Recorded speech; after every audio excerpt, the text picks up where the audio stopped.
মানব জনমকে ধন্য করার লাগে নতুবা এহেন মানব কলে ত্যাগ করার পরে কোথায় যাব জানার জন্য? না হলে হরি নামের মহিমা জানার জন্য, না হলে মদন মোহনের প্রসাদ পাবার জন্য, নতুবা পাপ পূর্ণ ভক্তি বিশ্বাস অল্প বিস্তর জেনে নেওয়ার জন্য। কিন্তু যা কিছু হচ্ছে সমস্ত কিছু ওই বিশ্বাসের উপরে বন্ধন করে। আজ বিশ্বাস আছে বলেই হরিবাসর বসেছে, বিশ্বাস আছে বলে শ্রী গোবিন্দকে আনয়ন করেছেন, বিশ্বাস আছে বলে মন্দির নির্মাণ করেছেন, বিশ্বাস আছে বলে তিনতলা বিল্ডিং নির্মাণ করেছেন,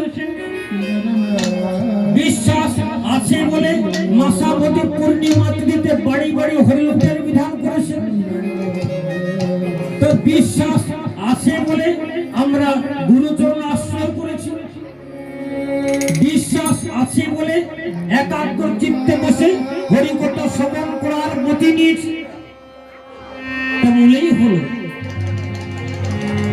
বিশ্বাসে ঘুণ লেগে গেছে।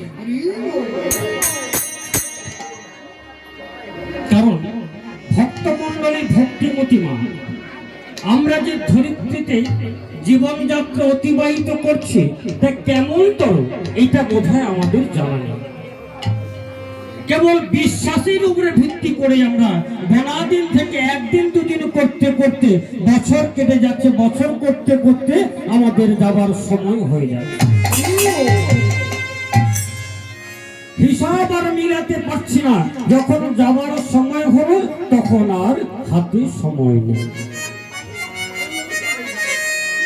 তা আমাদের জেনে নেওয়া দরকার বা প্রয়োজন, এই ধরিত্রীটা একটা ভাসমান জলের উপরে নৌকা স্বরূপ ভেসে আছে। সেই নৌকাটি ধর্মস্বরূপ লঙ্গর দিয়ে মাটি আগড়ে ধরে রেখেছে।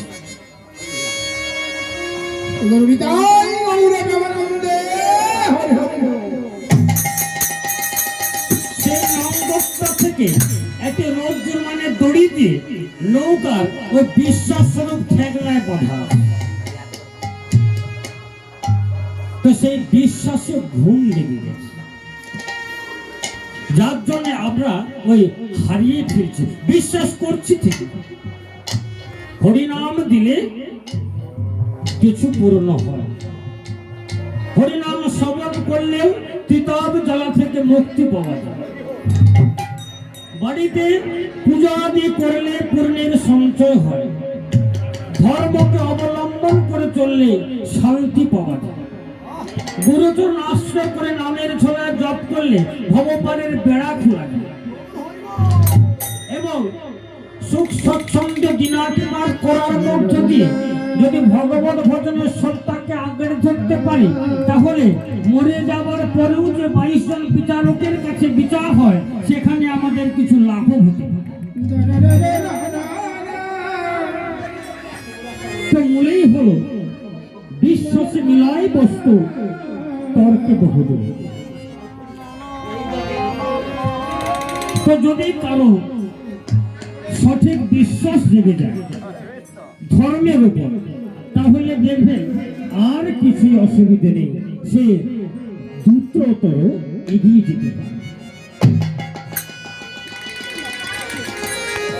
সমবেত ভক্তমণ্ডলী, আমার ভক্তিমতী মায়েরা, সর্বাগ্রে জানাই সাক্ষাৎ ধর্মস্বরূপ সমাজ বরেণ্য পূজনীয় ব্রাহ্মণ মণ্ডল এবং নরোত্তম দাসানুদাস অনন্তকোটি বৈষ্ণবগণ, বৃন্দাবন দাসম কৃষ্ণ অনুরাগ ভক্তবৃন্দ, যোগমায়া স্বরূপিণী সকল মাতৃবৃন্দ, রাধারানীর সখী স্বরূপা সকল রমণী বৃন্দ এবং দুরাভা যত দূরে ছড়িয়ে যাচ্ছে তার মধ্যস্থ যত বৃন্দাবস দাসম কৃষ্ণ অনুরাগী ভক্ত বৃন্দ আছে, প্রত্যেকেই আমি বৃন্দাবনের ব্রজবাসী ভেবে প্রত্যেকের আতুল চরণে যথাযথ সম্মান পূর্বক এই জ্ঞানহীন তত্ত্বহীন ভক্তিহীন যুক্তহীন দিনহীন কীর্তনীয় স্বপন চক্রবর্তী শতকোটি প্রণাম জ্ঞাপন করছি।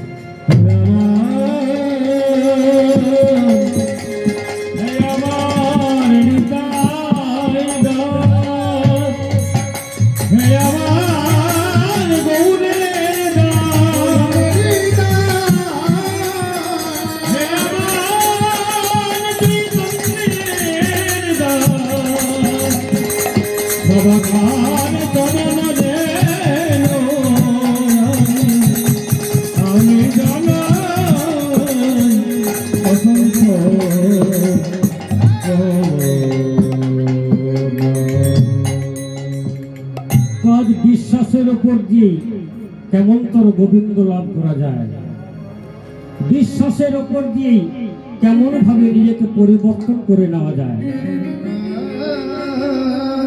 ছোট্ট একটি প্রমাণ দিয়ে বিষয়বস্তুর মধ্যে প্রবেশ করব।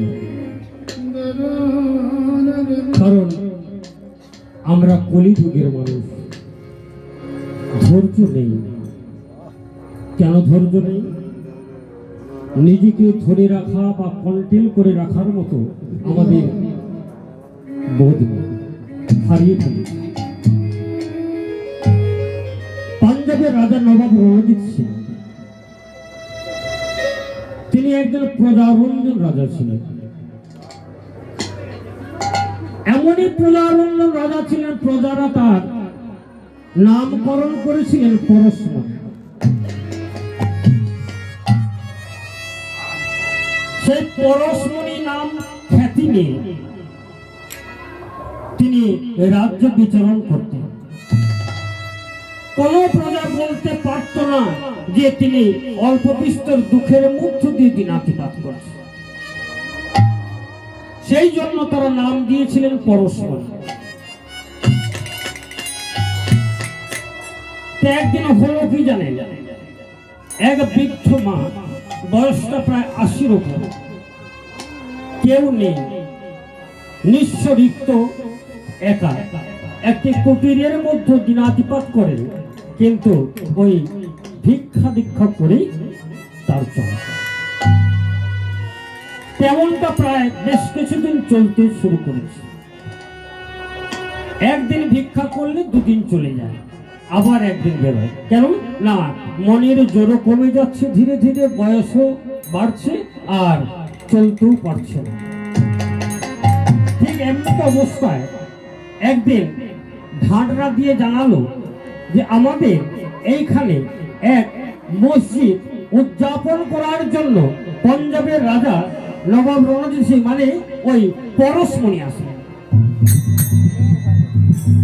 তো বুড়িমা ধারণা করলেন, ধারণা বলতে তার বিশ্বাসটা এটাই ছিল যে তিনি বললেন আমি জানি পরশমণি মানে পরশ পাথর, সেই পরশ পাথরের লৌহ স্পর্শ করলে নাকি সোনা হয়ে যায়।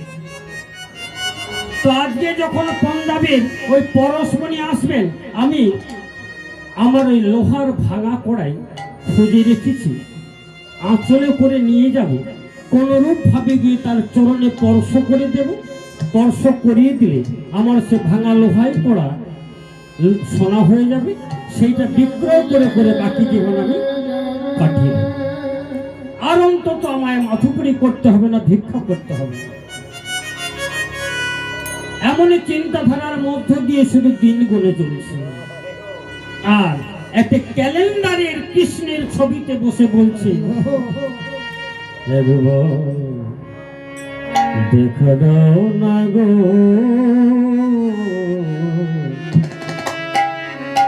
দেখা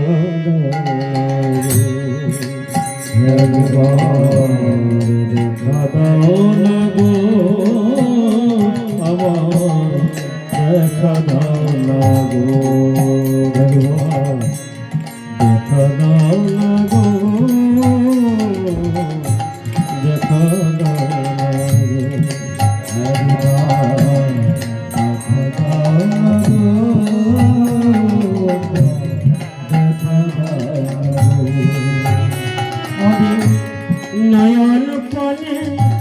বসে আছি, দেখা দাও না গো, দেখা দাও না গো। আমি নয়ন পানে বসে আছি, দেখা দাও না গো,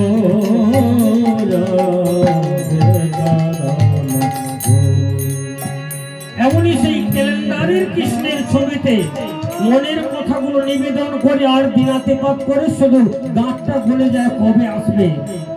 সেই শনিবার মধ্যাহ্ন সময় পাঞ্জাবের রাজা ওই পরশমণি আসে,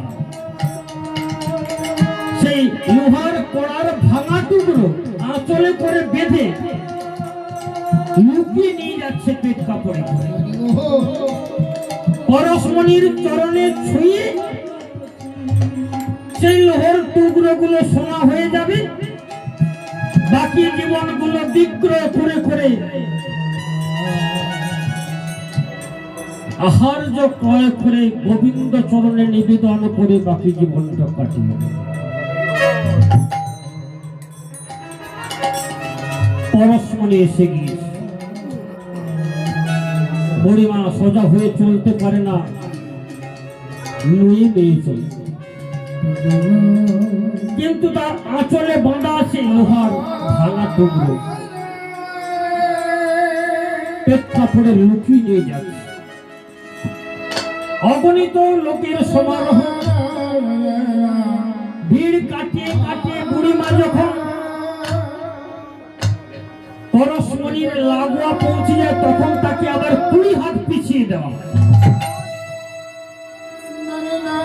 কেন না, তুমি বুড়িমা যেও না, অগণিত লোকের মাঝে গেলে তোমাকে এরা চিপে মেরে ফেলবে, তুমি যেও না, দূর থেকে দেখো না, আমাকে তো যেতেই হবে, আমাকে যেতেই হবে, আমি যাবো। কিছুতেই শুনছে না কারো কথা। বুড়িমার যে মনের কথা, তো বুড়িমার মনের মধ্যেই বর্তমান, সে কথা তো কেউ জানে না। আবার লোক সরিয়ে সরিয়ে যখন দশক যায়, তাকে কিছু যুবক ছেলে ধরে কোলে করে নিয়ে 20 হাত পেছনে পৌঁছে।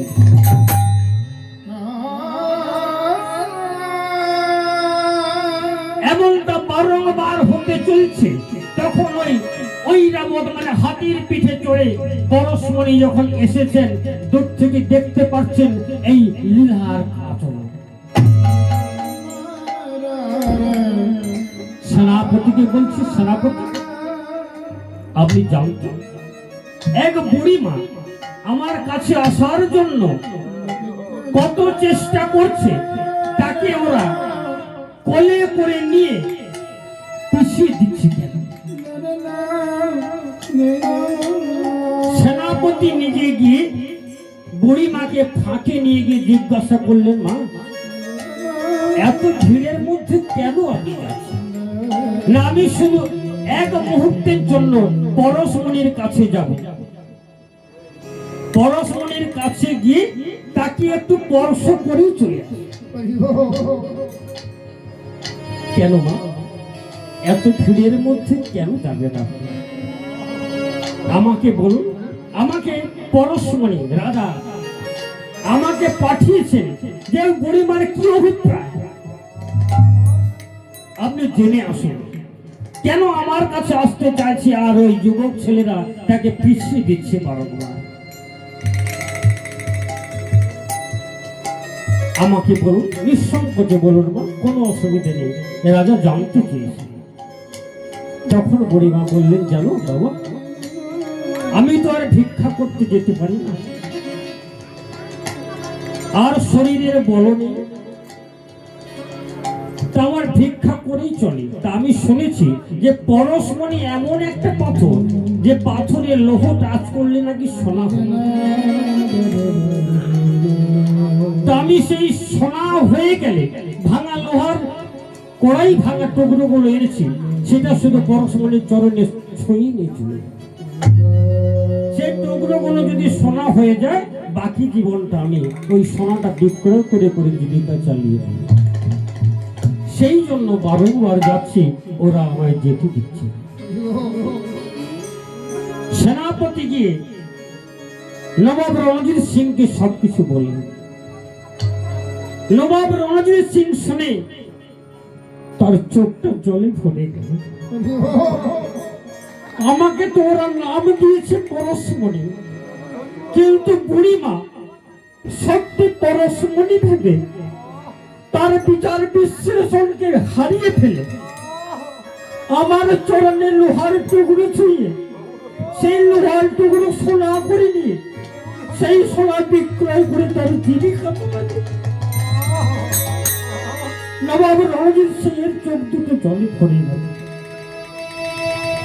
সেনাপতির সে বদল হইতে সম্ভবতে সেনাপতিকে বললেন, সেনাপতি আপনি ওই বৃদ্ধ মাতাকে আমার গজরথে বসিয়ে আমার অন্তঃপুরে রাজকোষের ফালকা থেকে ওই লোহার টুকরার নেয় যত সোনা হয় আপনি দিয়ে আবার শ্রদ্ধার সঙ্গে নিয়ে গিয়ে বৃদ্ধ মাকে তার কুটির প্রাঙ্গণে দিয়ে এসো বলে আসবেন, আবার শেষ হলে দেবে বলে।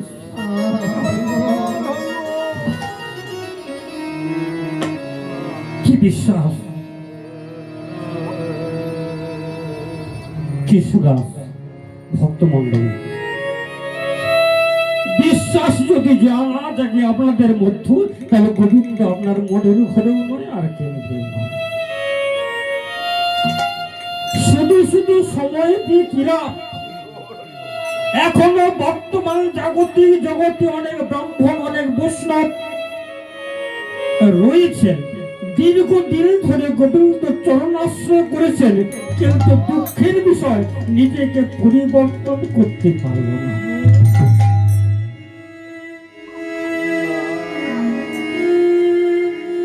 তো আজ এক ভক্তের কথা বলবো, জাতিটি ছিল ছোট জাত,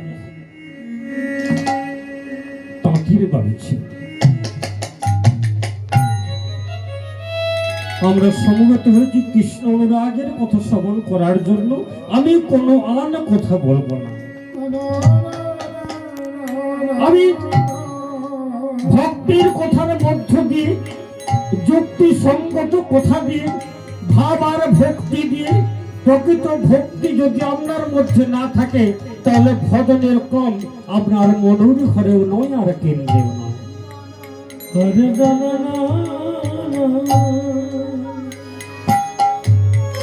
তা সর্বাগ্রে আমরা নিজের চঞ্চলতাকে দূরীকরণ করার জন্য,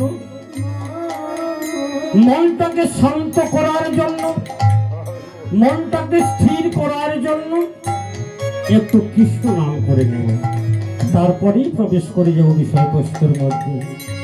কৃষ্ণ নাম, কৃষ্ণ কৃষ্ণ নাম, কৃষ্ণ নামে করো কৃষ্ণ নাম মধুর, কৃষ্ণ নামে করো কৃষ্ণ নাম, কৃষ্ণ নাম, কৃষ্ণ নাম করো কৃষ্ণ নাম মধুর নাম, কৃষ্ণ নাম করো কৃষ্ণ নাম, কৃষ্ণ নাম, কৃষ্ণ নাম করো কৃষ্ণ নাম কৃষ্ণ নাম করো কৃষ্ণ নাম, কৃষ্ণ নাম, কৃষ্ণ নাম করো কৃষ্ণ নাম, হরি নাম, হরি নাম করো কৃষ্ণ নাম ভগবানের পদে, কৃষ্ণ নাম জপরে হয় কৃষ্ণ নাম করে ভগবানের পদে।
কৃষ্ণ করেছেন, আমার তো বলা অন্যায় হলে কেন? অনেকে বলবে আমি কৃষ্ণ নাম করবো কেন? আমি তো এখন খ্রিস্টানের দীক্ষা নিয়েছি। অনেকে বলবেন আমি কৃষ্ণ নাম কেন বলবো, আমি তো অনুকূল ঠাকুরের শিষ্য। অনেকে বলবেন আমি কৃষ্ণ নাম হরিনাম কেন করব, আমি তো স্বামীজির শিষ্য। আবার কেউ বলবেন আমি হরিনাম কৃষ্ণ নাম কেন করব, আমি তো মায়ের ইচ্ছায় চলি, তারা মায়ের ভক্ত। একটা প্রশ্ন রাখবো, কেউ মারা গেল হরিনামের সম্প্রদায়কে ডাকা হয়, হরিনাম করতে করতে ওই মৃতদেহকে শ্মশানে নিয়ে যাওয়া হয়। শ্মশানে নিয়ে গিয়ে শ্মশানটি যতক্ষণ না পূর্ণাঙ্গ রূপে প্রজ্বলিত হয় ততক্ষণ নামটা বন্ধ হয়। তা যদি প্রশ্ন করি ওই হরিনামের প্রয়োজনীয়তা কেন, যে মারা গেল তার উপকারের জন্য, না যারা হরিনাম করতে করতে শ্মশানে নিয়ে গেল তাদের উপকারের জন্য, না যেই বাড়িতে হরিনাম হলো তাদের উপকারের জন্য? উত্তর কি আপনাদের কাছে পেতে পারি? এই জানেননি বলে কোনটা ঠিক আর কোনটা ভুল হারিয়ে ফেলেছে। শাস্ত্রকার বলছেন আমাদের দেহে 3.5 করোড় লোমকূপ আছে। এই প্রত্যেকটি লোমকূপের মধ্যে ভগবানের দেওয়া প্রাণবায়ু আসা যাওয়া করে। নাক দিয়ে শ্বাস বন্ধ হলে মৃত বলে ঘোষণা, কিন্তু কোন একটা লোমকূপের মধ্যে যদি অল্প বিস্তর প্রাণবায়ু থেকে থাকে, আগুন লাগার প্রাক্কাল পর্যন্ত যদি হরিনাম শ্রবণ করে তাহলে সে মুক্তি পেয়ে যাবে। সেই জন্য হরিনামের বিধান আছে। আপনি যে ধর্মকে অবলম্বন করুন না, ওই 4 জনে নিয়ে যাবার সময় বলবে বলো হরি বলো হরি বলো হরি। ওখানে কিন্তু আপনার কোনো কথার গ্রাহ্য হবে। চৈতন্য চরিতামৃতে বলেছেন আমি সারা জীবন গঙ্গা স্নান করলে যে পূর্ণ সঞ্চয় করা যায়, 9 কোটি গাই গরুকে ব্রাহ্মণকে দান করলে যে পূর্ণ সঞ্চয় করা যায়, সুমেরু পর্বতের কাঞ্চন মানে সোনা দান করলে যে পূর্ণ সঞ্চয় করা যায়, হরিবাসর সমসিদম বৃন্দাবন সমীপে হৌর বলি বলে চিৎকার করলে একই পূর্ণ সঞ্চয় করা যায়। আবার পাশে কলম দিয়েছি, 1 লক্ষ বার দুর্গা নাম জপ করলে যতটা পূর্ণ সঞ্চয় করা যায়, 1 বার শিব নাম জপ করলে একই পূর্ণ সঞ্চয় করা যায়। 1 লক্ষ বার শিব নাম জপ করলে যতটা পূর্ণ সঞ্চয় করা যায়, 1 বার রাম নাম জপ করলে একই পূর্ণ সঞ্চয় করা যায়। 1 লক্ষ বার রাম নাম জপ করলে যতটা পূর্ণ সঞ্চয় করা যায়, 1 বার কৃষ্ণ নাম জপ করলে একই পূর্ণ সঞ্চয় করা যায়। 1 লক্ষ বার কৃষ্ণ নাম জপ করলে যতটা পূর্ণ সঞ্চয় করা যায়, 1 বার হরিবল বললে একই পূর্ণ সঞ্চয় করা যায়। 1 লক্ষ বার হরিবল বলে যতটা পূর্ণ সঞ্চয় করা যায়, 1 বার রাধে বললে একই পূর্ণ সঞ্চয়।